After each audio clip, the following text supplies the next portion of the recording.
नमस्कार। आज हूँ एप्रिल मास 1 तारिख। प्रत्येक ओडियावासी माने यही दिन को उत्कल दिवस रूपे पालन करती। प्रत्येक ऑर्गेनाइजेशन रे, प्रत्येक स्कूल रे, प्रत्येक कॉलेज रे सबुठी यही दिवस को पालन करा जाए। यही दिवस ओडिया मानक पई कि एक गर्व और गौरव आनी दिए। आउ यही दिवस उपलक्षे मु भी आपण मानक समस्त को हार्दिक शुभेच्छा और शुभकामना जनाऊँगी।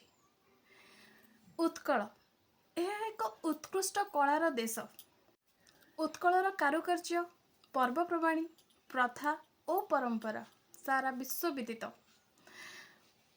इतिहास पृष्ठ उत्कलीय मानकर त्याग, वीरत्व, आदर्श रे चर्चित। अतीतरे यही अमर उत्कल थिला छिन्नमस्ता।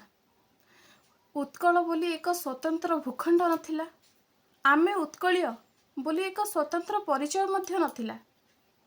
1936 मसीहा एप्रिल मास यह ओडिशावासी मानक पई, ओडिया जाति का पई एक चिरस्मरणीय दिवस। कारण यही दिन यह एक स्वतंत्र प्रदेश रे परिचित हैला।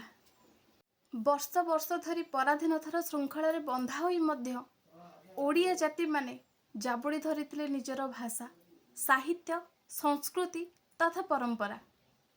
उत्कल दिवस ही प्रत्येक ओडिया मानक पई एक आत्मविश्वासर मापकाठी। जो महान ओडिया माने तांकर त्याग, निष्ठा, चेष्टा और तांकर साधना फलस्वरूप आमको यही स्वतंत्र परिचित देइछंती।